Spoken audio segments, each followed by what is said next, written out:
సామెత గ్రంథం 9వ అధ్యాయం మొదటి నుంచి చదువుదాం. జ్ఞానము నివాసమును కట్టుకొని దానికి 7 స్తంభములు చెక్కుకొనినది. ఈ సమయంలో ఈ యొక్క చదవబడిన వచనాలను ఈ రాత్రికాల సమయంలో కొద్ది నిమిషాలు ధ్యానం చేద్దాం. ఇక్కడ జ్ఞానము నివాసము కట్టుకొని దానికి 7 స్తంభములు చెక్కుకొనినది అని దేవుని యొక్క వాక్యములో మనం ఇక్కడ చదువుతూ ఉన్నాం. ఎంతమందికి అర్థమైంది ఈ మాట? ఎంతమందికి ఈ మాట అర్థమైంది? జ్ఞానము ఏం చేసింది? నివాసమును కట్టుకొని. అంటే జ్ఞానము అనేది ఏం చేసిందంట? ఒక ఇంటిని కట్టుకుంది, నిర్మించుకుంది అని వాక్యంలో మనం ఇక్కడ చదువుతూ ఉన్నాం. అంత మాత్రమే కాదు, దానికి 7 స్తంభములు చెక్కుకొనినది. ఈ సమయంలో కొన్ని విషయాలు మనం ఆలోచన చేద్దాం.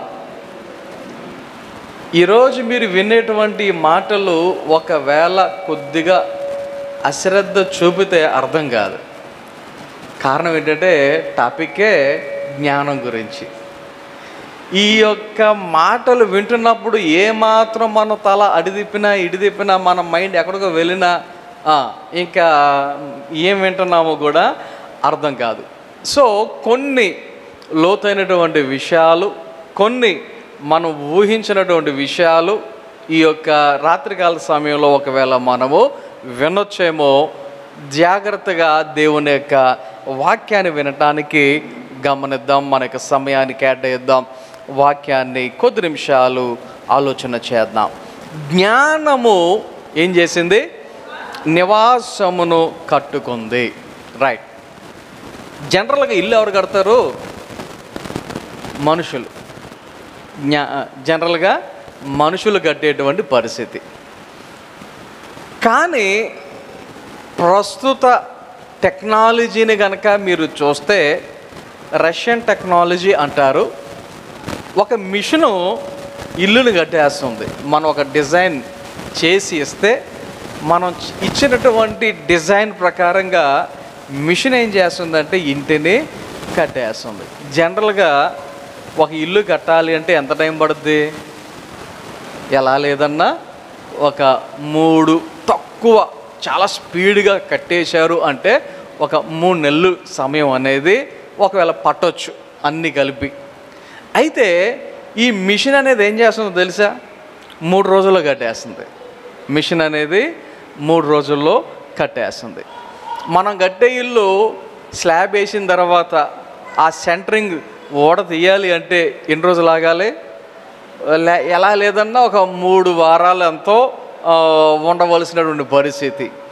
అంత మాత్రమే కాదు, గోడలు ప్రతిరోజు కట్టిన రోజు కాకుండా తర్వాత రోజు నుంచి ప్రతిరోజు ఏం చేస్తూ ఉండాలి? తడుపుకుంటూ ఉండాలి. ఎంత బాగా తడిపితే అంత స్ట్రాంగ్గా ఉంటుంది అనేది జనరల్గా మనందరికీ తెలిసినటువంటి ఒక సత్యం. అయితే ఈ మిషన్ కట్టేటువంటి ఇల్లులు వచ్చినాయి అని చెప్పానే, అది 3 రోజులకు కట్టేస్తుంది. వాళ్ళు ఇచ్చేటువంటి గ్యారంటీ ఏంటో తెలుసా? కనీసం ఇంటికి ఒక బీట కూడా రాదంట.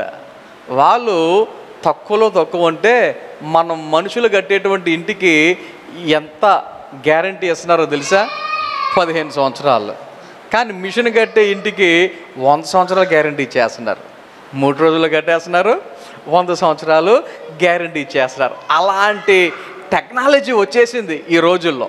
సరే, ఇప్పుడు మనం చదివినటువంటి వచనం చూస్తే ఇక్కడ ఎవరు కట్టారు? మనిషి కట్టలేదు, లేకపోతే మిషను కట్టలేదు. ఎవరు కట్టారంట? జ్ఞానం కట్టిందంట. జ్ఞానం. రైట్. ఈ యొక్క జ్ఞానము గురించి మనము కొన్ని విషయాలను ఆలోచన చేద్దాం. ఇంకొక మాట కూడా ఆలోచన చేయాలి. ఇంకొక మాట, జనరల్గా స్తంభాలు కట్టి ఇల్లు కడతారా? ఇల్లు కట్టి స్తంభాలు కడతారా? జనరల్గా స్తంభాలు మనము ఏర్పాటు చేసుకున్న తర్వాత అప్పుడు ఏం చేస్తామంటే ఇంటిని అనేది నిర్మించుకోవడం జరుగుద్ది. ఇక్కడ వాక్యంలో చదువుతున్నాం, ఫస్ట్ ఏమైంది, అక్కడ నివాసమును కట్టుకుంది, దానికి 7 స్తంభములు చెక్కుకొనినది. ఇప్పుడు 7 స్తంభములు చెక్కుకొనినది అంటే ఇంకొక మాట కూడా మనకు అర్థమవుతుంది. ఒకవేళ ఏమో గ్రామటికల్ మిస్టేక్ ఏమో మనకు తెలియదు, కానీ ముందుది వెనకది ముందు వచ్చిందో, లేకపోతే ఇల్లు కట్టుకుని ఇంటికి సంబంధించినటువంటి స్తంభాలు కనబడేటట్టుగా కట్టారేమో, దాని గురించి మనము ఆలోచన చేయట్లేదు. కానీ ఈ స్తంభాలు ఎలా ఉన్నాయంట, ఈ స్తంభాలు ఎలా ఉన్నాయి, చెక్కుకొనినది అంటే మామూలుగా జనరల్గా పలకలుగా ఉండేటువంటి స్తంభాలు కాదు. Something different. ఆలోచన చేయండి. కొద్దిగా ఏదో ఎంతో కొంత మార్పు కనబడాలి అనే ఉద్దేశంతోనే మన చర్చికి కింద స్తంభాలు ఎలా పెట్టాం, రౌండ్గా పెట్టాం. జనరల్గా స్తంభాలు అనేవి స్క్వేర్లో ఉంటాయి కదా, కొద్దిగా మార్పు కనబడాలి అనేటువంటి ఉద్దేశంతో వాటిని ఎలా చేసాం, రౌండ్గా. ఇప్పుడు రౌండ్గా చెక్కారు అంటారు ఉందా, దానికి లేదు, చెక్కలేదు, అవి రౌండ్ స్తంభాలు అంతే. చెక్కారు అంటే దాని అర్థం ఏంటి, ఇంకా సంథింగ్ డిఫరెంట్, అవి చాలా అంటే చాలా ప్రత్యేకమైనటువంటి స్తంభాలు. అంటే అందానికి లేకపోతే టాలెంట్ చూపించడానికి ఉన్నటువంటి సాదృశ్యముగా ఈ యొక్క స్తంభాల గురించి ఆలోచన చేయవచ్చు. అయితే ఈ స్తంభాల గురించి మనము ఈ యొక్క వచనాన్ని చదువుతున్నాం కదా, ఇవన్నీ కూడా ఎవరు నిర్మించింది, జ్ఞానం. ఇవన్నీ కూడా ఎవరు నిర్మించింది, జ్ఞానం. ఓకే, ఇప్పుడు ఈ జ్ఞానం గురించి ఆలోచన చేస్తే 3 రకాలైనటువంటి జ్ఞానాల గురించి నేను చెప్పాలి. 3 రకాలు లేకపోతే 3 జ్ఞానాల గురించి మనము చెప్పాలి. ఒకటి, ఈ జ్ఞానము అంటేనే మరి యాకోబు పత్రిక 3వ అధ్యాయం ప్రకారంగా 17వ వచనంలో వాక్యం ఎలా చెప్తా ఉంటుంది, చదవండి ఒకసారి. యాకోబు పత్రిక 3వ అధ్యాయం 17వ వచనం.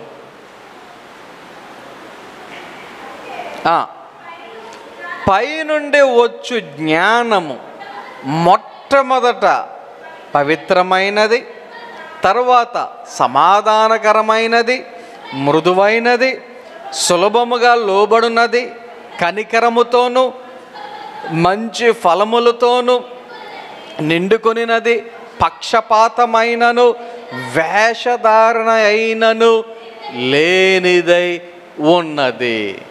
ఇప్పుడు ఈ యొక్క వచనం చదివిన తర్వాత ఈ యొక్క వచనం ఎవరి గురించి చెప్పినట్టుగా మనకు అనిపిస్తుంది, ఎవరి గురించి చెప్పినట్టుగా అనిపిస్తుందో మనకి, ఈ జ్ఞానం ఎవరి గురించి చెప్తున్నట్టుగా అనిపిస్తుంది, దేవుని గురించి. ఇంకొక మాటలో చెప్పాలంటే యేసయ్యను గురించి అని కూడా మనము చెప్పవచ్చు. కారణం ఏంటంటే ఈ యొక్క జ్ఞానానికి సంబంధించినటువంటి లక్షణాలు మనకి చెప్పారు కదా, ఇంచుమించు 7 కనబడుతున్నాయి ఇందులో. 7. 1 పవిత్రమైనది, 2 సమాధానకరమైనది, 3 మృదువైనది, 4 సులభముగా లోబడినది, 5 కనికరము గలది, 6 పక్షపాతము లేనిది, 7 వేషధారణ లేనిది. ఇప్పుడు ఈ లక్షణాలు ఎవరిలో కనబడతాయి మనకి, నో డౌట్ యేసయ్యలో ఈ లక్షణాలన్నీ మనకి కనబడతాయి, అవునా? సో ఈ యొక్క జ్ఞానము గురించి మనం ఆలోచన చేస్తూ ఉన్నాం. ఈ జ్ఞానము గురించి ఆలోచన చేస్తూ ఉంటే ఈ యొక్క జ్ఞానం ఏం చేసిందంట, ఇంటిని నిర్మించుకున్నది, కట్టుకున్నది అని దేవుని యొక్క వాక్యములో మనం చదువుతున్నాం. ఓకే, ఇప్పుడు ఒక ప్రశ్న, జనరల్గా ఇల్లు ఎందుకు కట్టుకుంటాం, ఎందుకంట నివాసం ఉండటానికి. ఈరోజు ఒక పాస్టర్ గారి ఇంటికి వెళ్ళా, పేరు చెప్పను ఊరు చెప్పను, కానీ ఓ పాస్టర్ గారి ఇంటికి వెళ్ళా. ఆయన అన్నారు, ఏమంటే మేము ఉండేది నలుగురమే, కానీ మా ఇంట్లో 18 గదులు ఉన్నాయి అన్నాడు. ఎంతమంది అంట? ఇంట్లో ఉండేది నలుగురేనంట, కానీ ఎన్ని గదులు ఉన్నాయి? 18 గదులు ఉన్నాయి అన్నాడు. నాకు ఆశ్చర్యం వేసింది. సరే, విషయాలన్నీ పక్కన పెడితే, మనం ఇల్లు కట్టుకుంటే మనం ఎన్ని గదులు కట్టుకుంటాం? మనం ఎంతమందికి సరిపడి ఇల్లు కట్టుకుంటాం? ముందు లెక్కేసుకుంటాం కదా, మన ఇంట్లో ఎంతమంది ఉన్నాం, పిల్లలు ఎంతమందో చూసుకుంటారు. చిల్డ్రన్ బెడ్రూమ్ 1, 2 అంతే. ఒకవేళ బాబు పాప అయితే 1. కారణం ఏంటంటే మైండ్లో ఉంటుంది, పాప పెళ్ళైన తర్వాత వెళ్ళిపోద్ది, మిగిలేదు కొడుకు ఒకడే కాబట్టి ఆడు ఒకడు ఉంటే సరిపోద్దులే, ఇంకొకటి తల్లిదండ్రులకు సరిపోద్ది అనుకుంటాం. అవునా? ఇప్పుడు మనం కట్టుకునేటువంటి ఇల్లు మనకి సరిపడా కట్టుకుంటాం. మనకు సరిపడా అంటే మన ఇంట్లో ఒకవేళ నలుగురు ఉంటే నలుగురికి సరిపడా మాత్రమే కడతామా అంటే, కొన్నిసార్లు ఒకవేళ తల్లిదండ్రులు రావచ్చు, తోబుట్టులు రావచ్చు, అత్తమామలు రావచ్చు, బంధువులు రావచ్చు, స్నేహితులు రావచ్చు. సో ఒకవేళ ఇలాంటి పరిస్థితి వచ్చినప్పుడు వారు కూడా సరిపడా ఇంచుమించు నలుగురు అంటే ఇంకొక 6 లేకపోతే ఇంకో 7 అంటే టోటల్గా సరిపడా ఇంటిని మనం నిర్మించుకోవటం అనేది జరుగుతూ ఉంటుంది. అవునా? మరి ఇప్పుడు ఈ జ్ఞానం ఇంటిని నిర్మించుకుందంట, నివాసమును కట్టుకుందంట. ఎంతమందికి సరిపడ కట్టింది? ఎంతమందికి సరిపడ కట్టిన ఉంటుంది? ఎంతమంది పడతారు అందులో? ఆలోచన చేయాలి. ఇప్పుడు ఈ జ్ఞానము ఇల్లు కడితే తెలివి లేనట్టుగా కడతాదా? మనం ఎన్ని ప్లాన్లు వేసి కట్టినా, మనము ఎంత ఆలోచించి కట్టినా, మనం ఎంత చించుకొని కట్టినా, మన ఇంటికి ఏదో టైంలో ఏదో మూల ఏదో ఒక లోపం అనేది మనకే కనబడుద్ది. ఎలాగుంటే బాగుండు, అలా కట్టుకుంటే బాగుండు, అరే ఇది మిస్ అయింది, అరే అది అని. ఇప్పుడు కాదు, కట్టుకున్న తర్వాత కొన్ని రోజులకి, కొన్ని నెలలకి, కొన్ని సంవత్సరాలకి ఏదో ఒక టైంలో ఏదో ఒక లోటు అనేది మనకి కనబడుతూనే ఉంటుంది, ఎన్ని లక్షలతో కట్టుకున్నా సరే. అవునా? ఎందుకంటే అది మన జ్ఞానం. మరి దేవుని జ్ఞానం, ఇప్పుడు కట్టిందే జ్ఞానం. ఆ ఇంటికి ఏమైనా లోపాలు ఉంటాయంటారా? ఆ ఇంటికి ఏమైనా తక్కువైన ఉంటుంది అంటారా? ఆ ఇంటికి ఏమైనా ఏదైనా ఇది లోటు ఉంది, లేకపోతే ఇది ఇలాగుంటే బాగుండు, అలాగుంటే బాగుండు అని చెప్పేటువంటి అవకాశాలు ఏమైనా వస్తాయంటారా? ఆలోచన వచ్చేయండి. ఒకటి నేను చెప్దామనుకున్నటువంటి మాట ఏంటంటే, దేవుని జ్ఞానం. ఒకటేంటి చెప్పండి? దేవుని జ్ఞానం.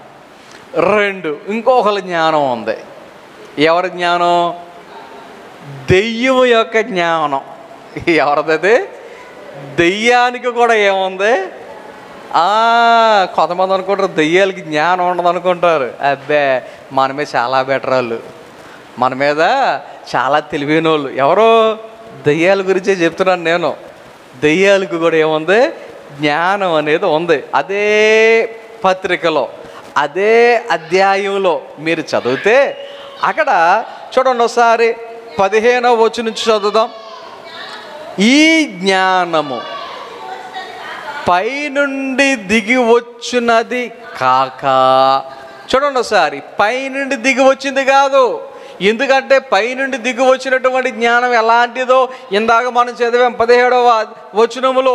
దానికి 7 రకాలైనటువంటి లక్షణాలు కనబడుతున్నాయి. కానీ ఈ జ్ఞానం అలాంటిది కాదు. ఎలాంటిది? ఇది భూ సంబంధమైనదియు, ప్రకృతి సంబంధమైనదియు, దెయ్యముల జ్ఞానము వంటిది ఉన్నది. 3 విషయాలు చెప్తున్నాడు ఇక్కడ. 1 భూ సంబంధమైనది, 2 ప్రకృతి సంబంధమైనది, 3 దెయ్యముల జ్ఞానము వంటిది ఉన్నది.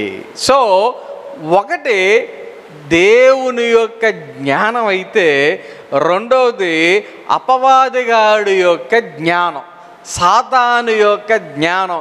లేక దెయ్యాలు యొక్క జ్ఞానం. చూడండి, ఇప్పుడు తెలివైన వాళ్ళందరూ చాలా రకాలైనటువంటి విషయాలు మాట్లాడుతూ ఉంటారు, చెప్తూ ఉంటారు, వివరిస్తూ ఉంటారు, సలహాలు ఇస్తూ ఉంటారు కదా. దేవుడు చెప్పాడు ఇది తింటే నువ్వు చస్తావు అని చెప్పాడు దేవుడు. అదే విషయాన్ని అపవాది ఎలా చెప్పాడు? చావనే అది చావు తెలివి అనమాట. దాన్ని ఏమంటారు? చావు తెలివి అంటారు అన్నమాట దాన్నే. ఎందుకని? అది తిని చచ్చిపోయింది, అది తిని చంపేయింది. సో దెయ్యము యొక్క జ్ఞానం, సాతాను యొక్క జ్ఞానం, అపవాది యొక్క జ్ఞానం, ఈ యొక్క జ్ఞానం ఎలాంటిది అంటే ఇంకొక వచ్చిన చదవండి. ఎలా అనగా మత్సరమును వివాదమును ఎక్కడ ఉండునో అక్కడ అల్లరియు ప్రతి నీచ కార్యమును ఉండును. ఈ దెయ్యపు జ్ఞానానికి సంబంధించినటువంటి వారి యొక్క లక్షణాలు ఎలా ఉంటాయి, వారి యొక్క పనితీరు ఎలా ఉంటుంది, వారి యొక్క మాట తీరు ఎలా ఉంటుంది, వారి యొక్క లక్షణాలు ఎలా ఉంటాయి అంటే ఎప్పుడు చూసినా మత్సరము అంటే ఒకళ్ళ మీద పడి ఆడటమే. అంటే ఒకళ్ళ మీద పడి ఆడటం అంటే మీద పడిపోయిన తర్వాత అప్పుడు అని ఆడటం కాదు. అసూయ, లేకపోతే జలసీ, ఇంగ్లీష్లో అర్థమవుతుందా? ఎవరికి ఇవన్నీ ఉండేటువంటివి? దెయ్యపు జ్ఞానం ఎవరైతే కలిగి ఉంటారో, అపవాది యొక్క జ్ఞానం ఎవరైతే కలిగి ఉంటారో, లేకపోతే సాతానుగాడి యొక్క జ్ఞానం ఎవరైతే కలిగి ఉంటారో వారికి ఉండేటువంటి లక్షణాలు. ఇంకేముంటాయంట? వివాదము అంటే గొడవలు, ఎప్పుడు చూసినా గొడవే, నోరిపితే గొడవ. ఆలోచన చేయండి, ఇది ఎవరి జ్ఞానం అంట? అపవాది జ్ఞానం, సాతాను జ్ఞానం, దెయ్యముల యొక్క జ్ఞానం. ఇవి భూ సంబంధమైనది, లేక ప్రకృతి సంబంధమైనది, లేక దెయ్యముల జ్ఞానము వంటిది. ఇది రెండవ రకమైనటువంటి జ్ఞానం. ఇది రెండవ రకమైనటువంటి జ్ఞానం. అయితే మనిషి ఏమవుతున్నాడో తెలుసా? మొదటి జ్ఞానానికి ఈ రెండవ జ్ఞానానికి మధ్యలో కొట్టుమిట్టాడుతున్నటువంటి పరిస్థితి. మనిషి యొక్క పరిస్థితి ఎలాగుంది? మొదటి జ్ఞానానికి రెండవ జ్ఞానానికి మధ్యలో కొట్టుమిట్టాడుతున్నటువంటి పరిస్థితి. ఎందుకు అంటే దేవుడేమో చస్తావు అన్నాడు, ఈడేమో అపవాది, వీడంటే ఇంకోలారు అనుకుంటారేమో, అపవాది ఏమన్నాడు? చావనే చావు అన్నాడు. సో మధ్యలో ఉన్నటువంటి మనిషి చస్తానా చావనా ఆలోచన చేయండి. ఏమి డిసైడ్ చేసుకోవాలో అర్థం కాక కొట్టుమిట్టాడుతున్నటువంటి పరిస్థితి. ఓకే, మూడు చెప్తున్నాను కదా. ఒకటి దెయ్యపు జ్ఞానం అన్నాను, రెండవది దెయ్యపు జ్ఞానం. ఇప్పుడు మూడోది ఏంటో తెలుసా? రైట్, అది కూడా ఒక వచనాన్ని మనం చదువుదాం. వివేకము ఇచ్చు జ్ఞానం. ఏంటది? వివేకము ఇచ్చు జ్ఞానం. దానికి ఇంకొక పేరు కూడా ఉంది, మంచి చెడు అనే తెలివినిచ్చు జ్ఞానము. ఇప్పుడు మీకు అర్థమైపోయి ఉంటుంది ఎక్కడి నుంచి చెప్తున్నానా అనేది. ఆదికాండము 3వ అధ్యాయము 6వ వచనంలో మనకి బాగా తెలిసినటువంటి వచనమే. ఆ స్త్రీ ఏం చేసింది? ఆ వృక్షము ఆహారమునకు మంచిదియు కన్నులకు అందమైనదియు. ఎలాంటిదంట? వివేకమునిచ్చు రమ్యమైనదియునై ఉండుట చూచినప్పుడు ఆమె దాని ఫలములలో కొన్ని తీసుకొని తిని తనతో పాటు తన భర్తకును ఇచ్చెను, అతడు కూడా తినేను. చూడండి, ఆ ఫలం ఎలాంటి ఫలం అది? వివేకమునిచ్చు ఫలము. చూడండి, ఆ ఫలము గురించి దేవుడు ఒక మాట చెప్పాడు. ఆ ఫలము గురించి దేవుడు ఒక మాట చెప్పాడు. ఏమని? 17వ వచనం, మంచి చెడ్డల తెలివినిచ్చు వృక్ష ఫలములను ఏం చేయొద్దు? తినకూడదు. 2వ అధ్యాయం 17వ వచనంలో ఏ ఫలం అది? ఏ ఫలం అది? మంచి చెడ్డల తెలివినిచ్చు ఫలం. అది మంచి చెడ్డల తెలివినిచ్చు ఫలం. ఇప్పుడు ఈ అవ్వ ఆదాములు ఏం చేశారు? అవ్వ ఆదాములు ఏం చేశారు? అది తినేశారు. ఆ ఫలము తినేశారు. ఏ ఫలం అది? ఏ ఫలం? మంచి చెడ్డల తెలివినిచ్చు ఫలం. ఇప్పుడు 3వ అధ్యాయంలోకి వచ్చేసరికి 6వ వచనంలో మనం చదివాము. అది ఎలాంటిదంట? వివేకమునిచ్చు ఫలము అని కనబడుతుంది. ఎలాంటి ఫలం అంటది? వివేకమునిచ్చు ఫలము. ఇప్పుడు వాళ్ళు తిన్నారు. వాళ్ళు తిన్న తర్వాత అది ఏమవుతూ వచ్చింది? ఇప్పటి వరకు ఏమవుతూ వచ్చింది అది? ఇప్పుడు వాళ్ళు పాపం చేస్తే మనం ఏమంటున్నాం? వాళ్ళు చేసినటువంటి పాపానికి ఈరోజు వరకు కూడా ఆ పాపం ఏమవుతూ వచ్చింది? మనకు సంప్రాప్తమాయను అని చదువుతున్నాం. వాళ్ళకి వద్దన్న పండు తిన్నందుకు పాపము ద్వారా మరణం వచ్చింది. ఆ మరణము వారికి మాత్రమే కాదు, వారి ద్వారా ఈ రోజు వరకు మనకేమవుతూ వచ్చింది? అది మనకు కూడా సంప్రాప్తం అవుతూ వచ్చింది అని అంటున్నాం. మరి ఇప్పుడు మంచి తెలివులు జ్ఞానమిచ్చు ఫలాన్ని వారు తిన్నారు, లేకపోతే రమ్యమైన వివేకమునిచ్చు ఫలమును వారు తిన్నారు. మరి తిన్న తర్వాత అది ఏమవ్వాలి? మనకు కూడా ఈరోజు వరకు ఉన్న మనకు కూడా ఆ తెలివితేటలు లేదా మంచి చెడ్డల తెలివినిచ్చేటువంటి ఆ యొక్క వివేకము మనకి కూడా ఉంది. నమ్ముతారా నమ్మరా? అర్థమైంది? అర్థం కాలేదా? సో ఈ 3వది ఆలోచన చేస్తే వివేకము ఇచ్చు జ్ఞానం, లేకపోతే మంచి చెడ్డలను తెలివినిచ్చు ఆ యొక్క జ్ఞానం. ఇప్పుడు ఆ జ్ఞానము కూడా ఏమైపోయింది? మనకే వచ్చింది. 3 రకాలు. 1 దేవుని జ్ఞానం అని చెప్పాను, 2 అపవాదికి సంబంధించిన జ్ఞానం అని చెప్పాను, 3 వివేకమునిచ్చు జ్ఞానము లేక మంచి చెడ్డలు తెలివినిచ్చు జ్ఞానము అని చెప్పాను. ఇది ఎక్కడి నుంచి వచ్చింది? మనుషుని నుండి వచ్చింది. ఇది ఎక్కడి నుంచి వచ్చింది? మనిషి నుండి వచ్చింది. సో ఇప్పుడు అర్థమైందా? దేవుడు, 2 అపవాది, 3 మానవుడు. ముగ్గురికి ఏముంది? జ్ఞానం ఉంది, ముగ్గురికి తెలివి ఉంది, ముగ్గురికి వివేకం ఉంది. మరి ఈ 3 ఎవరిది బెస్ట్ అంటారు? 3 ఎవరిది బెస్ట్ అంటారు? చెప్తాక మాత్రం అలాగే చెప్తాం. ఏమని? దేవుందే అని చెప్తాం. మనం చెప్పటాకే డౌట్ లేకుండా చెప్తాం. ఏమని? దేవుందే అని. మరి ఆచరణలోకి వచ్చేసరికి ఎవరి జ్ఞానాన్ని మనము ఫాలో అవుతున్నట్టు, ఎవరి జ్ఞానాన్ని మనము మరి ఎవరి జ్ఞానం ప్రకారంగా మనం నడుచుకుంటున్నట్టు ఆలోచన చేయండి. మీ సొంతానికి వదిలేస్తాను. ఏదైనా ఒక కార్యక్రమం చేయాలి. దేవుడేమో ఏమంటాడు? అన్నీ మంచియే అని చెప్తాడు. దేవుడు అన్నీ మంచి అని చెప్తాడు. మనిషి ఏమంటాడు తెలుసా? రేయ్ అలా కాదు, ఇలా చేయకు, అలా చేయకు అంటాడు. దేవుడి జ్ఞానం ఏమో మంచిదని చెప్పుద్ది, మనిషి జ్ఞానం ఏమంటుంది? మంచిది కాదు అని చెప్పుద్ది. ఇప్పుడు ఈ మధ్యలో ఉన్నాడు ఏం చేస్తున్నాడు? అది కాదా, ఇది కాదా, సరే ఏం చేద్దాం? దేవుని తిరిగి వెళ్తున్నాడు. ఏమండి ఏది కరెక్టు, ఏ టైము అంటాడు. ఆడేం చెప్తాడు? 10:11:57 అంటాడు. అర్థమైందా?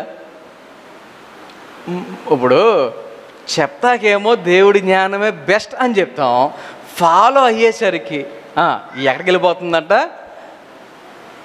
చూడండి ఒకసారి, దేవుడి జ్ఞానాన్ని పాటిస్తున్నామా, మనిషి జ్ఞానాన్ని పాటిస్తున్నామా, అపవాది జ్ఞానాన్ని పాటిస్తున్నామా? మనల్ని మనం ఒకసారి పరిశీలన చేసుకుందాం, మనల్ని మనం ఒకసారి ఆలోచన చేసుకుందాం. ఎవరి జ్ఞానం చెప్పున మనం నడుచుకుంటున్నాం? ఎవరిదో వద్దు, మన సొంత విషయానికే వద్దాం. ఎవరిది వద్దు, మన సొంత విషయానికి వద్దాం. మనం ఏదైనా ఒకటి తలపెట్టినప్పుడు నీ సొంత జ్ఞానంతో ఆలోచించి నువ్వు వెళ్ళిపోతున్నావా, లేదా ఏదైనా ఒక పని చేయాలి అంటే దేవుని యొక్క సహాయాన్ని పొందుకొని దేవుని అడిగి, దేవా నీ యొక్క పని చేయాలనుకుంటున్నాడు, ఎలా చేయాలో ఏంటో నేర్పించు అని చెప్పి దేవుని అడిగి ఆయన యొక్క ఆలోచనతో మనం వెళ్తున్నామా, లేక మన సొంత ఆలోచనతో వెళ్ళిపోతున్నామా? వాక్యంలో ఒక మాట ఉంటుంది, నీ స్వబుద్ధిని ఆధారము చేసుకొనక. ఎవరిని ఆశ్రయించాలంట? ఆలోచన చేయండి ఒకసారి. మనం ఏం చేస్తున్నాం? ఎవరి జ్ఞానాన్ని మనము ఒక సపోర్ట్గా తీసుకుంటున్నాం? ఆలోచన చేద్దాం. సో ఈ యొక్క జ్ఞానము గురించి ఆలోచన చేస్తే, దేవుని యొక్క జ్ఞానము ఎక్కడి నుంచి వచ్చింది? పై నుండి వచ్చింది. సాతాను యొక్క జ్ఞానం అయితే అది దయ్యాలకు సంబంధించినటువంటి జ్ఞానం. మరి ఈ యొక్క మూడవ రకమైనటువంటిది చెట్టు నుంచి వచ్చింది. మూడో రకమైనది ఎక్కడి నుంచి వచ్చింది? చెట్టు నుండి వచ్చింది. ఈ చెట్టు నుండి వచ్చినటువంటి ఈ జ్ఞానం ఎక్కడదే? ఆ చెట్టు ఎక్కడ ఉంది? భూమి మీద. ఈ చెట్టు ఎక్కడ ఉంది? భూమి మీద. సో మూడో రకమైన జ్ఞానం ఏంటి అంటే భూ సంబంధమైన జ్ఞానం. ఒకటి దేవుని సంబంధమైన జ్ఞానం, రెండు అపవాది యొక్క జ్ఞానం, మూడు భూ సంబంధమైనటువంటి జ్ఞానం. ఈ మూడు రకాలైనటువంటి జ్ఞానాలు మనకి ఇక్కడ కనబడుతూ ఉన్నాయి. రైట్. ఇప్పుడు ఈ జ్ఞానం ఏం చేసిందంట? ఇల్లు కట్టుకుంది. ఈ జ్ఞానం ఏం చేసింది? ఇంటిని నివాసమునది కట్టుకుంది. ఇప్పుడు ఈ నివాసములో ఎంతమంది ఉంటారు, ఎంతమందికి సరిపడుతుంది అంటే మనం ఊహించలేనిది, నీ యొక్క జ్ఞానానికి అసలు అంతు బట్టనది విషయం ఏంటంటే, యేసయ్య ఒక మాట అంటాడు, నా తండ్రి ఇంట అనేక నివాసములు కలవు. అందరికీ చోటు ఉందండి. ఎంతమందికి? అందరికీ చోటు ఉంది. అందరికంటే ఈ చర్చిలో ఎంతమంది ఉన్నారు? ఒక 70 మంది ఉంటారేమో. 70 మందిగా? అబ్బే కాదు. మన ఊరంతటికి 10,000 మంది? అబ్బే 10,000 మంది కాదు. ప్రస్తుతం మన ప్రపంచంలో అత్యధిక జనాభా కలిగినటువంటి దేశం ఏదంటే గొప్పగా చెప్పుకోవడానికి మన దేశం ఉంది. 145 కోట్ల మంది అన్నట్టుగా. ఈ 145 కోట్ల మందికి సరిపడా ఉందా అంటే అబ్బే ప్రపంచంలో ఉన్న వాళ్ళందరికీ సరిపోద్ది. ప్రపంచంలో ఎన్ని కోట్లు ఉన్నాయి? 800 కోట్ల జనాభా ఉన్నారు. ఇంచుమించు 800 కోట్ల మందికి సరిపడుతుందా అంటే అబ్బే అది ఇప్పుడు ఉన్నవారు లెక్క. మరి అంతకుముందు ఉన్నవాళ్ళు, ఒక 100 సంవత్సరాల క్రితం ఉన్నవాళ్ళు, ఒక 1000 సంవత్సరాల క్రితం ఉన్నవాళ్ళు, ఒక 3000 సంవత్సరాల క్రితం ఉన్నవాళ్ళు, లేకపోతే మన తర్వాత పుట్టేవాళ్ళు, మన తర్వాత జనరేషన్ వచ్చేవాళ్ళు, ఎంతమందిని చూసినా, ఎంతమందిని కలుపుకున్నా, ఎంతమందిని లెక్కించినా అందరికీ సరిపడా స్థలము ఎక్కడుంది? దేవుడు నిర్మించాడు. ఆయన నిర్మించాడు. ఆయన నిర్మించినటువంటి ఆ నివాసానికి ఎన్ని స్తంభాలు ఉన్నాయంట? 7 స్తంభాలు ఉన్నాయి. యాక్చువల్గా నా వాక్యం ఇంకా చాలా వేరే వేరే పాయింట్లు చాలా ఉన్నాయి, కానీ కొద్దిగా టైము దగ్గర పడుతుంది కాబట్టి చిన్నగా కొన్ని విషయాలు నేను చెప్దామనుకున్నవి చెప్పి నేను ముగించేస్తాను. 7 స్తంభాలను ఏం చేసుకుందంట? అది చెక్కుకొనినది. కొంతమంది ఈ వచనం చదివిన వాళ్ళు, కొంతమంది స్కాలర్స్, పండితులు ఏమంటారంటే ఈ 7 స్తంభాలు మేబీ ఒకవేళ 7 రోజులకు సూచన ఏమో అని కొంతమంది యొక్క ఉద్దేశం. ఏంటి? మొదటి రోజు, రెండో రోజు అంటే సోమ మంగళ బుధ గురు ఈ వారం గురించి కదా నేను చెప్పేది. ఆదికాండం 1వ అధ్యాయములు దేవుడు మొదటి రోజు ఏం చేశాడు, రెండో రోజు ఏం చేశాడు, మూడో రోజు ఏం చేశాడు, నాలుగో రోజు ఏం చేశాడు మనందరూ తెలుసు కదా. ఆ యొక్క మొదటి రోజు ఒక స్తంభం, రెండో రోజు ఒక స్తంభం, మూడో రోజు ఒక స్తంభం అని ఒకవేళ 7 రోజుల గురించి ఈ 7 రోజులను 7 స్తంభాలుగా ఒక సాదృశ్యముగా ఉన్నదేమో అని కొంతమంది యొక్క ఆలోచన. అయితే ఈరోజు నేను ఒక ప్రాముఖ్యమైనటువంటి విషయాలు చెప్తా. ఈ 7 గురించి, 7 స్తంభాల గురించి, 7 విషయాలతో నేను పోల్చి చెప్పాలని ఆశపడుతున్నా. మొట్టమొదటిది ఏంటి అంటే ఏదెను వనము అనేది మొదటి పాయింట్. నేను చెప్దాం అనుకున్న మొదటి స్తంభం ఏంటది? ఏదెను వనము. ఇది మొట్టమొదటి దేవుని యొక్క జ్ఞానము చేత కట్టబడిన మొట్టమొదటి వనం. అది దేవుని యొక్క జ్ఞానము చేత నిర్మించబడిన మొట్టమొదటి వనం. ఆలోచన చేయండి. అప్పటికి ఇంకా వేరే తోటలు ఏమీ లేవు భూమి మీద, అవునా? ఏ చోట ఏ చెట్టు ఉంచాలో, ఏ చోట ఏ పూలు ఉంచాలో, ఏ చోట ఏం ఉండాలో ఇవన్నీ దేవుడు ముందుగానే నిర్ణయించి ఆ యొక్క తోటను ఆయన సిద్ధపరిచాడు. ఏదెను వనము. ఆలోచన వచ్చాయి. అది ఎప్పుడు ఎలా మనకు తెలియదు, ఎప్పుడు ఎలా ఏంటి అనేది మనకు తెలియదు. కానీ ఆదాము అవ్వలను సృజించక ముందే ఆ యొక్క వనం అనేది అక్కడ సిద్ధపరచబడింది. అర్థం చేసుకోండి. సో మొదటి స్తంభము ఏమని చెప్తున్నాను? ఏదెను వనం. అది ఏదెను వనము. అందులో మరి జీవవృక్షముగా అక్కడ ఒక చెట్టును కూడా దేవుడు ఏం చేశాడంటే ఆ వనములో ఉంచడం జరిగింది. మంచి చెడ్డల తెలివినిచ్చు ఫలము ఉంది, జీవమునిచ్చు ఫలము కూడా ఉంది. ఆలోచన చేయండి. కొంతమంది చెప్పేటువంటి మాట ఏంటంటే ఆ జీవవృక్ష ఫలం అనేది ఈరోజుకి ఉంది, అది ఈరోజుకి ఉంది. కానీ అది మనుషునికి కనబడకుండా మరుగు చేయబడింది. అది మన కంటికి కనబడకుండా ఏమైంది? మరుగు చేయబడింది. ఆలోచన చేయండి. ఆ జీవవృక్ష ఫలమే అది ఎవరికి సాదృశ్యంగా ఉందంటే యేసయ్యకు సాదృశ్యంగా ఉంది. అది యేసయ్యకు సాదృశ్యంగా ఉంది. ఓకే, మొదటిది ఏం చెప్పాను? మొదటి స్తంభం ఏమని చెప్పాను? ఏదెను వనము అని చెప్పా. రెండవ స్తంభం ఏంటి? రెండవ స్తంభం ఏంటి అంటే మానవుడే. రెండవది ఏంటి? మానవుడే. అంటే ఆదాము అవ్వలను దేవుడు నిర్మించాడు కదా, అదే రెండవ స్తంభం. మొదటిది ఏదెను వనం అన్నాను, రెండవది మానవుడు నిర్మించాడు కదా, ఆ మానవుని యొక్క శరీరమే రెండవ స్తంభము. ఈ రెండవ స్తంభముగా చెప్పబడుతున్న మానవుని యొక్క శరీరం, దీనిని గురించి ఆలోచన చేస్తే వాక్యంలో మనందరికీ తెలుసు ఎలా నిర్మించాడు దేవుడు ఆదామును. నేల నుండి మట్టి తీసి ఆ మట్టిని మనిషిగా చేసి ఆ బొమ్మగా ఉన్నటువంటి ఆ యొక్క మనిషి యొక్క రూపంలోనికి ఏం చేశాడు ఆయన? నాసికారంధ్రము ద్వారా జీవాత్మను వదగా మానవుడు ఏమయ్యాడు? జీవాత్మ ఆయను. అంటే ఇప్పుడు ఈ విషయాన్ని కనుక మీరు ఆలోచన చేస్తే మానవునిలోనికి ఏమొచ్చింది? జీవాత్మ. మానవులోనికి ఏమొచ్చింది? జీవాత్మ. సో జీవాత్మ రాకముందు మానవుడు ఎలాగున్నాడు? మట్టి. జీవాత్మ లోపలికి రాకముందు జీవము లేని మట్టి. కానీ ఎప్పుడైతే జీవాత్మ వచ్చిందో మానవుడు ఏమయ్యాడు? జీవాత్మ. బ్రతికాడు, కళ్ళు తెరిచాడు, చూడటం ప్రారంభించాడు, వాసన చూడటం ప్రారంభించాడు, చేతులు కదులుతున్నాయి, నా కాళ్ళు కదులుతున్నాయి, నడుస్తున్నాడు. ఆలోచన వచ్చేయండి. ఆత్మ రాకముందు, ఆత్మ జీవాత్మ లోనికి రాకముందు మట్టి బొమ్మ. కానీ ఎప్పుడైతే జీవాత్మ వచ్చిందో ఏమయ్యాడు? మనిషి జీవాత్మ అయ్యాడు.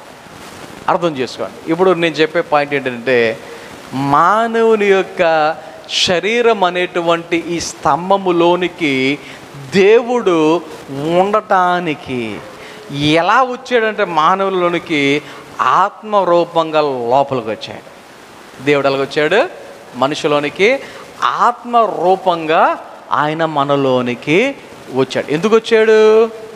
మనలో నివాసము ఉండటానికి. అందుకనే మనందరికీ తెలుసు, మానవునికి శరీరము గురించి చెప్పినటువంటి మాటల్లో నీ దేహము దేవుని ఆలయమై ఉన్నది అని నువ్వు ఎరుగవా అని చదివినటువంటి వాక్యం మనకు గుర్తొచ్చి ఉంటుంది కదా. సో మనిషిలోనికి ఏం ఉండాలి? ఏం రావాలి? జీవాత్మ రావాలి. ఈ ఆత్మ ఎవరి ఆత్మ? దేవుని ఆత్మ ఉండాలి, దురాత్మ ఉండకూడదు. ఎవరాత్మ ఉండాలి? దేవుని ఆత్మ ఉండాలి. దాన్నే పరిశుద్ధాత్మ అంటారు. పరిశుద్ధాత్మ కాకపోతే ఇంకోళ్ళు ఎవరు ఉంటారు? దురాత్మలు అంటారు. వాటిని పెట్టుకున్నామా మన పరిస్థితి అంతే.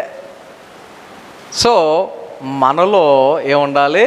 పరిశుద్ధాత్మ. పరిశుద్ధాత్మ లేకపోతే నా వాడిగా తర్వసాగితే మట్టితో సమానం. మనం ఎవరు చెప్పండి? మట్టితో సమానం, శవంతో సమానం, దేనికి పనికిరానులతో సమానం.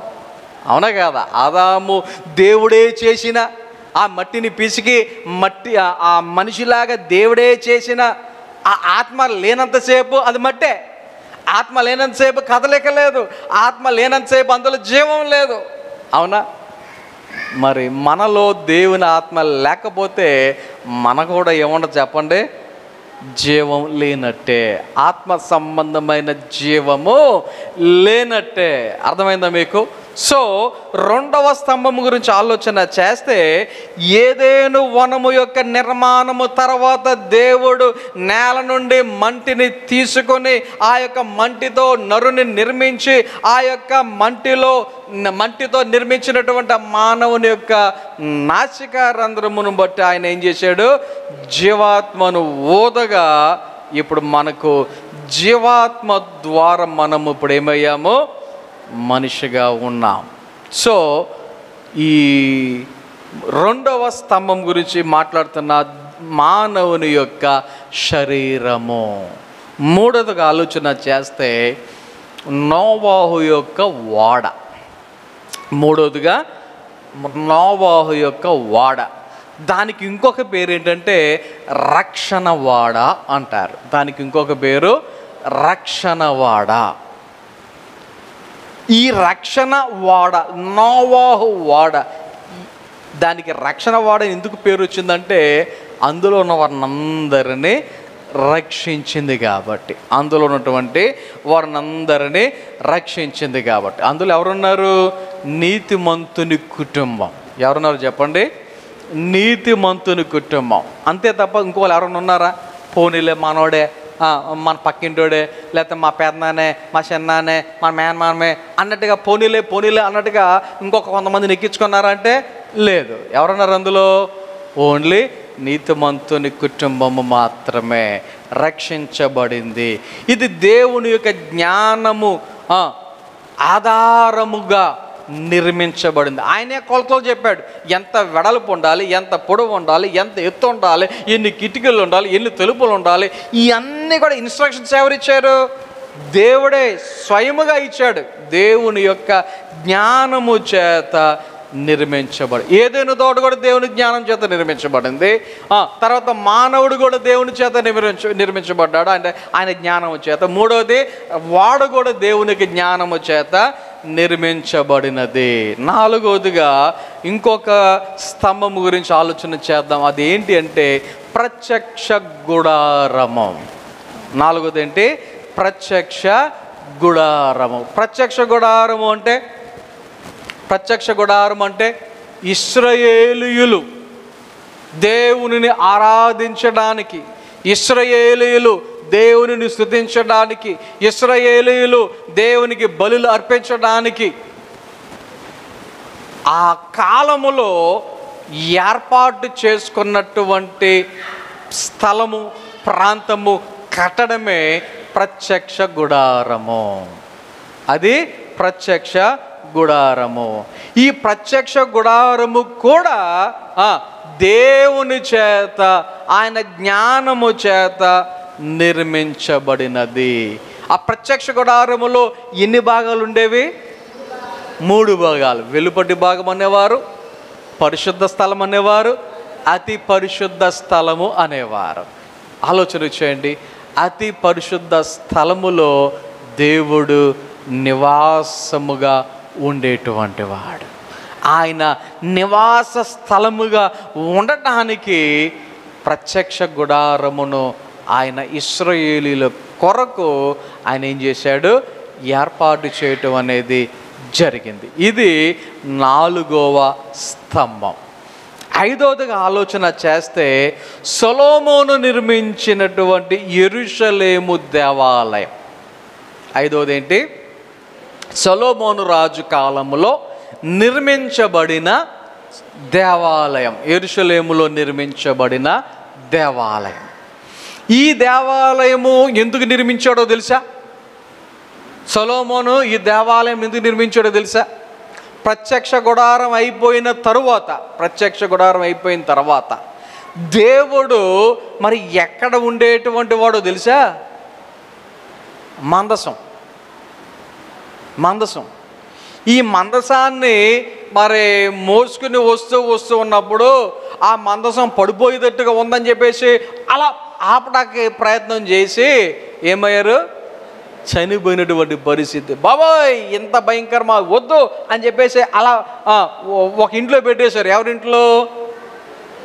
ఓబేదెదోము అనేటువంటి వ్యక్తి ఇంట్లో వదిలేశారు. ఆ యొక్క మందసం ఓబేదెదోము ఇంట్లో ఉన్నప్పుడు అతను ఏమైపోయాడు? వర్ధిల్లుచుండెను. వామ్మో, ఇదేంటి ఇతను ఇంతలాగా వర్ధిల్లిపోతున్నాడు, దీనంతటి కారణం ఏంటి అంటే మందసం ఉంది అక్కడ. అది దావీదు గ్రహించి అది అక్కడ కాదు, అక్కడి నుంచి ఎక్కడ తీసుకురావాలి? దావీదు పురమునకు తీసుకుని రావాలని ఆ ఓబేదెదోము ఇంటి నుంచి ఆ మందసాన్ని తీసుకొస్తున్నప్పుడే నాట్యమాడుతూ బలులు అర్పిస్తూ తీసుకొచ్చినటువంటి పరిస్థితి.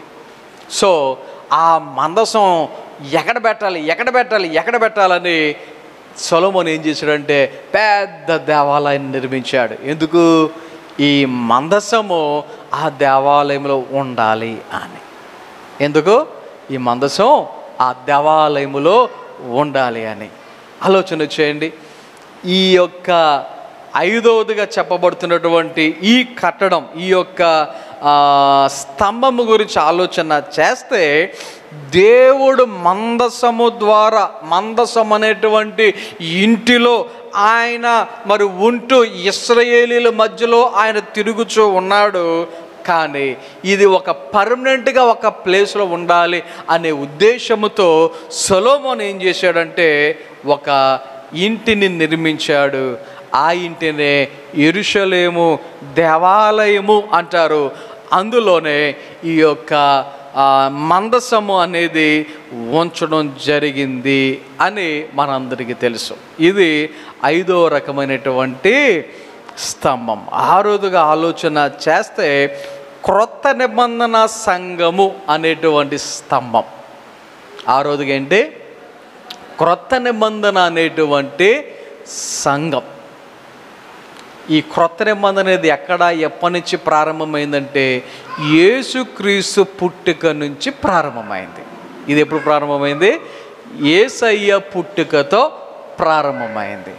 యేసయ్య పుట్టిన తరువాత పరిస్థితులు మారిపోయినాయి.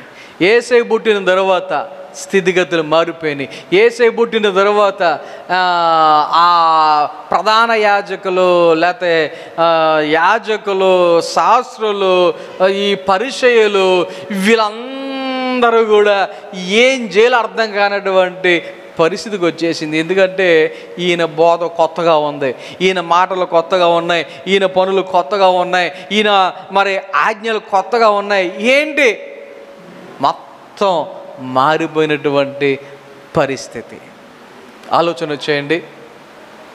క్రిస్టియన్స్ అంటున్నారు, క్రైస్తవులు అంటున్నారు. ఎందుకు క్రైస్తవులు అంటే ఎవరు? క్రీస్తును వెంబడించేటువంటి వారు. క్రైస్తవులు అంటే ఎవరు?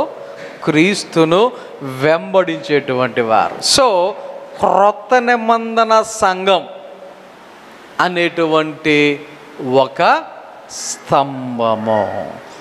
ఏడవదిగా ఆఖరిగా ఇంకొక స్తంభం ఉంది.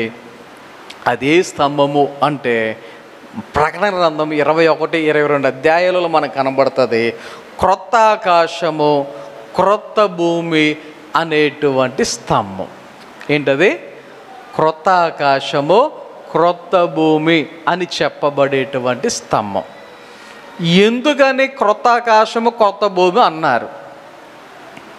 ఎందుకంటే అక్కడ పాతది ఏది కనబడదు. అక్కడ ఏం కనబడదు? పాతది ఏది కూడా కనబడదు. అన్నీ క్రొత్తయే, ప్రతిది క్రొత్తదే. ఆలోచన చేయండి. కొన్నిసార్లు కొత్త ఇల్లు కట్టుకున్నప్పుడు కొంతమంది ఆలోచన ఎలా ఉంటాయంటే ప్రతిది కొత్తదే ఉండాలి అనుకుంటారు. అది మంచం అయినా, ఫ్రిడ్జ్ అయినా, ఏసీ అయినా, టీవీ అయినా, ఏదైనా కొత్తదే ఉండాలి అనుకుంటారు.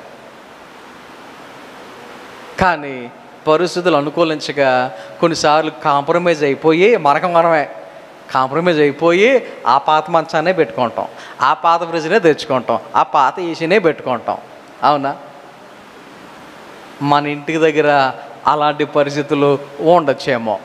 కానీ ఇక్కడ వాక్యంలో చెప్పబడుతున్న కొత్త ఆకాశము కొత్త భూమి ఏదైతే ఉందో అక్కడ మాత్రం ఏ పాతయో ఉండవు. అక్కడ మాత్రం ఏముండదు, ఏ పాతది కూడా అక్కడ ఉండదు. దేవుని యొక్క వాక్య ప్రకారంగా ఈ విషయాలను కనుక మనం ఆలోచన చేస్తే ఆ క్రొత్త ఆకాశము ఆ క్రొత్త భూమిలో మరలా మనము ఉండాలి అని దేవుడు కోరుకుంటున్నాడు. అక్కడ మనము ఉండాలి అని దేవుడు ఆశపడుతూ ఉన్నాడు. ఆలోచన చేయండి. ఏదేను తోటలో పెట్టాలనుకున్నాడు, అది మిస్ అయింది. దాని తర్వాత మానవులో ఉందాం అనుకున్నాడు, మానవుడు పాపం చేసి దేవుడు ఉండటానికి సరైనటువంటి పరిస్థితులు లేకుండా చేసుకున్నాడు. ప్రత్యక్ష గుడారాన్ని దేవుడు నిర్మించుకున్నాడు. ఆ తర్వాత అది కూడా పోయినటువంటి పరిస్థితి. దేవాలయాన్ని నిర్మించుకున్నాడు, దాన్ని కూడా పడగొట్టేశారు. ఆ తర్వాత ఏం జరిగింది? యేసయ్యే స్వయంగా ఈ లోకానికి ఆయన వచ్చాడు. కారణం ఏంటంటే ఇప్పుడు కొత్త ఆకాశంలో క్రొత్త భూమిలో ఆయన ఏదైతే సిద్ధపరచబోతున్నాడో, ఎందులోనైతే ఆయన ఉండబోతున్నాడో, విషయం ఏంటంటే ఆ కొత్త ఆకాశము కొత్త భూమిలో మనము దేవుడు ఇద్దరం కలిసి ఒకే చోట ఉంటాం. భూమి మీద అయితే ఆయన మనం కలిసి ఉండడానికి అవకాశం లేదు. కానీ ఆ కొత్త ఆకాశము కొత్త భూమి ఏదైతే ఉందో అక్కడ ఆయన మనం అందరం కలిసి ఒకే చోట ఒకే ప్లేస్లో మనము ఉండబోతున్నాం. అది ఆ ప్లేస్ యొక్క స్పెషాలిటీ అన్నమాట.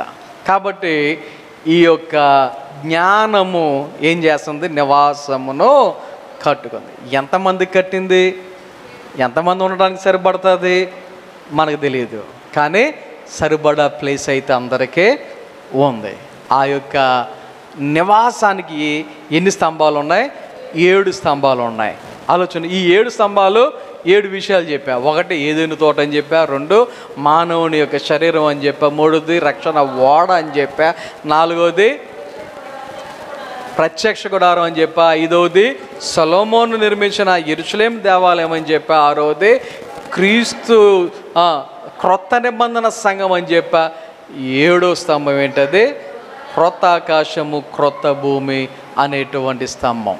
సో మనమందరం ఆ క్రొత్త భూమిలో క్రొత్త ఆకాశంలో నూతనమైన పట్టణములో నూతనమైన యెరూషలేములో మనమందరము ఉండాలి అని, మనము దేవుడు కలిసి ఒకే చోట మనం దేవుని సన్నిధిలో సంతోషముగా ఆరాధించేవారుగా ఉండాలని దేవుడు ఆశపడుతున్నాడు.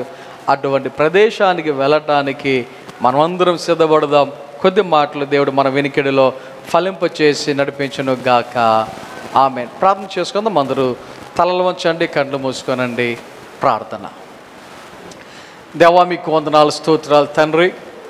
నిబిడలను మమ్మల్ని అందరినీ ఈ రాత్రికాల సమయంలో ఈ రీతిగా నీ సన్నిధికి నడిపించే విధానాన్ని బట్టి వందనాలు, స్తోత్రాలు తెలియజేసుకుంటూ ఉన్నాం. వచ్చిన ప్రతి ఒక్కరిని బట్టి వందనాలు, పాటల్లో సహాయం చేసిన విధానాన్ని బట్టి వందనాలు, నీ వాక్యం ద్వారా మాట్లాడిన ప్రతి మాటను బట్టి వందనాలు. నీ వాక్యాన్ని దేవా మా హృదయాలలో భద్రపరుచుకొని దేవా నీ వాక్యానుసారముగా మేము జీవించడానికి, నడవటానికి సహాయము చేయమని ప్రార్థన చేయుచూ ఉన్నాం. మరి ముఖ్యంగా దేవా ఈ యొక్క సమయంలో సంఘం అందరిని మీ చేతికి అప్పగించుకుంటున్నాం. మరి ముఖ్యంగా ఈ రాత్రికాల సమయంలో నీ సన్నిధిలో ఉన్న నీ బిడ్డలందరిని బట్టి వందనాలు. ప్రతి ఒక్కరిని పేరు పేరును దీవించమని, ఆశీర్వదించమని, నీ మేలులతో నింపమని ప్రార్థన చేయొచ్చు ఉన్నాం. దేవా సంఘ బిడ్డలు ఎవరికి ఎటువంటి అవసరతలు ఉన్నాయో సమస్తం మెరిగినటువంటి దేవుడవు. ప్రతి విషయంలో ప్రతి ఒక్కరిని దేవాన్ని మేలులతో నింపమని, దేవాన్ని విడులుగా దేవాన్ని యొక్క వాక్యానుసారముగా జీవించేవారుగా, నడుచువారుగా ఉండటానికి సహాయం చేయమని ప్రార్థన చేయొచ్చు ఉన్నాం. బలహీనతతో ఉన్నవారిని బలపరచమని, శ్వాసపరచమని, దేవా ఎవరికి ఎటువంటి అవసరతలు ఉన్నాయో ప్రతి దేవా అవసరతలు ఉన్న ప్రతి ఒక్కరిని జ్ఞాపకం చేసుకొని సహాయం దయచేయమని నీ సన్నిధిలో ప్రార్థన చేయొచ్చు ఉన్నాం. బట్టు శ్రీను వాళ్ళ తండ్రి చనిపోయినటువంటి పరిస్థితి, ఆ కుటుంబాన్ని మీ చేతిగా బిగించుకుంటున్నాం. దేవా ఆ యొక్క కుటుంబములో దేవా కావలసినటువంటి ధైర్యమును, దేవా ఆదరణను, ఓదార్పును వారికి కలుగు చేయమని దేవా నీ సన్నిధిలో ప్రార్థన చేయొచ్చు ఉన్నాం. అలాగే దేవా మరి సమయంలో మరి స్కూల్స్కి దేవా మరి అలాగే కాలేజెస్కి మరి వెళ్తున్నటువంటి విద్యార్థులను జ్ఞాపకం చేసుకుంటున్నాం. కొత్త తరగతుల్లో దేవా వారు సరిగా అర్థం చేసుకొని మంచిగా చదవడానికి దేవా కృప చూపించమని నీ సన్నిధిలో ప్రార్థన చేయొచ్చు ఉన్నాం. అదే రీతికి సమయంలో దేవా మరి ఉద్యోగం చేస్తున్న బిడ్డలను, వ్యాపారం చేస్తున్న బిడ్డలను, పనులు చేసుకుంటున్న బిడ్డలను దేవా పేరున దీవించమని, దేవా వారి యొక్క పనుల్లో సహాయం దయచేయమని నీ సన్నిధిలో ప్రార్థన చేయుచున్నాం. ఎవరికైతే ఎటువంటి ప్రత్యేక అవసరతలు కలిగి ఉన్నారో వారిని జ్ఞాపకం చేసుకుంటూ ఉన్నాం. దేవా వారి యొక్క అవసరతల్లో తోడుగుండండి, సహాయం దయచేయండి, నీ మేలులతో నింపండి. రేపు జరగబోయే ఆరాధన కోడికలో నీ బిడ్డమైన మేమందరం ఆత్మతో సత్యంతో నేను ఆరాధించడానికి సిద్ధపడి నీ సన్నిధికి రావడానికి సహాయం దయచేసి నీ మేలులతో నింపమని ఈ రాత్రి దేవా నీ బిడ్డమైన మేమందరం దేవా మా యొక్క దేవా మరి గృహాలకు వెళ్ళనై ఉండగా నీ మెండైన దేవునులతో ఆశీర్వాదంతో నింపమని ఈరోజు నూతన సంవత్సరంలో ప్రవేశించిన దేవా నీ బిడ్డ దేవా మరి బ్లెస్సింగ్ బట్టి వందనాలు. దేవా నీ యొక్క మేలుతో నింపి కృప చూపించమని దేవా మమ్మల్ని అందరినీ మీ చేతికి అప్పగించుకుంటూ దేవా నీకు కాపుదలలో భద్రపరిచి నడిపించమని యేసు నామమున ప్రార్థన చేయొచ్చు నాము తండ్రి. ఆమేన్. మన తండ్రి అయిన దేవుని ప్రేమ, కుమారుడు యేసుక్రీస్తు వారి కృప, పరిశుద్ధాత్మిక నిన్ను సహవాసము, సహాయము, కాపుదల నడిపింపు ఇప్పుడు ఎల్లప్పుడు ఆయన బిడ్డలని మనందరకు సదాకాలము తోడి నడిపించును గాక. ఆమేన్.